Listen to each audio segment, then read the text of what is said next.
L'activité humaine ne cesse de détériorer notre belle planète Terre. Les déserts s'étendent à perte de vue tandis que les sols s'appauvrissent. Il est évident que le réchauffement climatique est un facteur aggravant.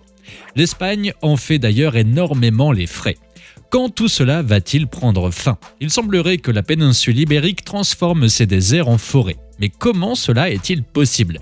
C'est ce que nous allons voir dans la suite de cette vidéo. En effet, les zones désertiques, tout comme les régions frappées par la sécheresse, sont de plus en plus nombreuses. La santé de la planète inquiète. La santé de la planète fait même peur. À l'origine de ces terribles phénomènes, l'humanité et ses différentes activités. Les ressources de la planète sont surexploitées et cela devient de plus en plus néfaste. Quel sera notre avenir dans un tel climat ? D'après de nombreuses études, les 20 dernières années ont été catastrophiques pour la Terre. La pression sur les sols et les terres s'est accrue de manière dramatique. En Europe, la désertification touche 8% du territoire. L'Espagne fait partie des 13 pays les plus touchés par cette manifestation. De plus, la dégradation des sols prend de plus en plus d'ampleur. De manière générale, la Terre perd sa structure. De nos jours, les 3/4 des terres de la planète seraient dégradées. Quelle sera la situation en 2050 ? Si nous continuons dans cette optique, la situation ne risque pas de s'arranger. La croissance de la population ainsi que les changements dans nos habitudes de consommation sont en partie responsables de ce désastre. La planète est littéralement épuisée. Les récoltes pourraient être réduites de 10% d'ici 2050. L'aridification est donc une menace à prendre très au sérieux. Elle peut impacter de façon critique de nombreux secteurs d'activité. En réalité, la lutte contre le réchauffement climatique dans tous ces états pourrait grandement limiter la progression des déserts. Quelle autre solution avons-nous ? L'Espagne fait-elle des miracles ? En effet, en Espagne, la désertification est particulièrement présente. De manière générale, les pays d'Europe se ravitaillent grâce à la présence d'immenses serres. Néanmoins, ce genre de pratique agricole provoque la désertification accélérée du pays. L'érosion et la dégradation des sols sont de plus en plus présentes. Face à cela, les petits paysans se démènent pour maintenir une qualité de production. Désormais, selon les critères de la Convention des Nations Unies sur la lutte contre la désertification, 74% du territoire espagnol est soumis à un risque de désertification. La plupart du temps, il est composé de zones arides, semi-arides ou subtropicales sèches. Cela n'annonce rien de bon pour la suite. Cependant, il est très important de mettre au clair certains points. Pour commencer, les dunes du Sahara ne risquent pas d'envahir la péninsule ibérique. Le désert ne doit surtout pas être confondu avec le phénomène de désertification. Effectivement, le désert est un écosystème mature avec une biodiversité qui lui est propre. De son côté, la désertification est une sorte de processus socio-économique. Lorsque l'humain surexploite une ressource naturelle dans une zone où l'eau est un facteur limitant, la végétation se fait plus rare. L'écosystème se simplifie et cela entraîne une dégradation des sols. Ils finissent par en perdre leur capacité productive. Cela prouve donc que le réchauffement climatique n'est pas le seul coupable de la désertification. Il participe à l'amplification du problème et aggrave terriblement les sécheresses. Pour le moment, 20% des sols espagnols sont dégradés, des chiffres conséquents qui posent question pour les décennies à venir. La déforestation a notamment été très intense. Elle visait à extraire du bois de construction ou du combustible afin de mener à bien certaines activités minières. Ainsi, les paysages ont été sculptés par l'humain. Malheureusement, la désertification est irréversible. Il faut donc faire preuve de prévention. La désertification pourrait rendre non viables des localités espagnoles entières. Il est possible que leurs résidents soient forcés de chercher un nouveau lieu pour vivre. On peut donc affirmer que la péninsule ibérique est exposée à des risques extrêmes. Malgré une forme de prise de conscience, le gouvernement semble ne plus savoir où donner de la tête pour proposer de véritables solutions. Les régions méditerranéennes dressent un constat alarmant sur l'état de leurs côtes. Prenons l'exemple de la côte d'Almeria, située dans l'est de l'Andalousie. Elle fait partie des zones les plus sèches de l'Espagne. Son climat subdésertique est plus africain qu'européen. De ce fait, il semble promis à de nouveaux extrêmes. D'ici l'année 2050, les températures devraient y monter de 2,4 degrés en moyenne. Cependant, ce cas risque de concerner beaucoup d'autres régions.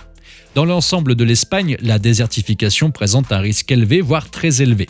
L'artificialisation des sols ainsi que la pression humaine le long du littoral méditerranéen affectent les écosystèmes côtiers. Les bandes de plage reculent sensiblement, certaines métamorphoses sont d'ailleurs visibles à l'œil nu. Les algues vertes envahissent les côtes tandis que les poissons se meurent. En effet, les eaux sont chargées de nitrates déversés par les exploitations agricoles des environs.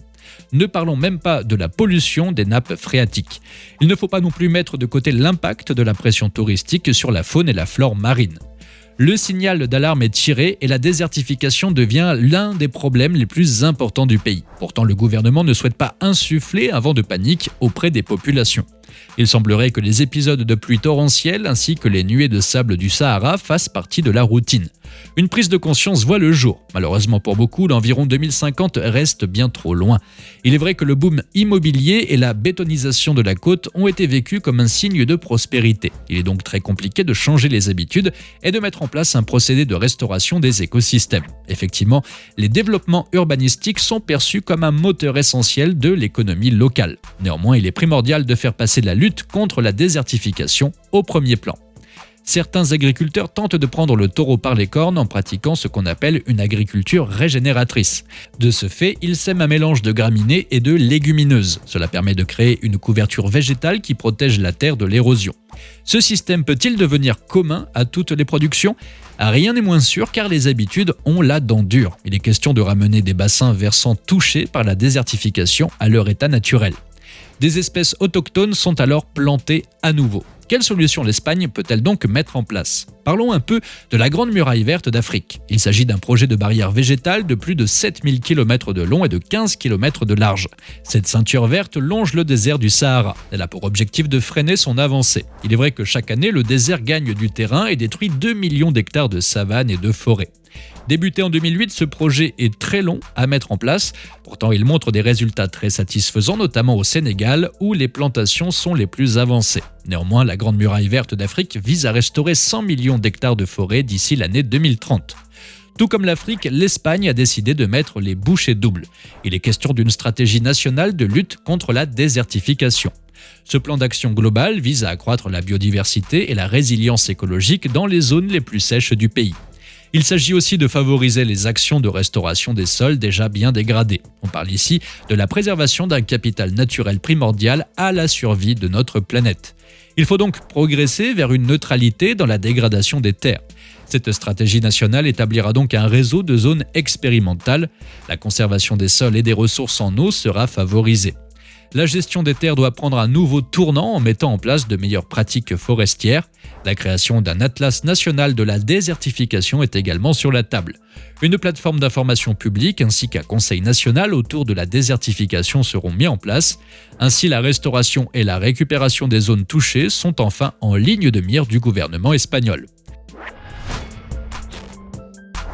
Cependant, tous les dégâts ne pourront pas être réparés. Ce principe sera efficace seulement sur des terres légèrement dégradées. Désormais, l'environnement est complètement différent. La stratégie prévue va donc devoir s'adapter au rythme de ce nouvel écosystème. Les températures extrêmes ont également été un vecteur de changement. Cette stratégie sera-t-elle suffisante ? Certes, l'Espagne transforme ses déserts en forêts, pourtant la désertification progresse toujours. Le gouvernement espagnol parviendra-t-il à la stopper définitivement ? N'hésitez pas à nous donner votre avis sur la question en nous laissant un petit commentaire juste en dessous. Nous ferons un plaisir de vous lire et d'échanger avec vous. Et à très vite sur ATech.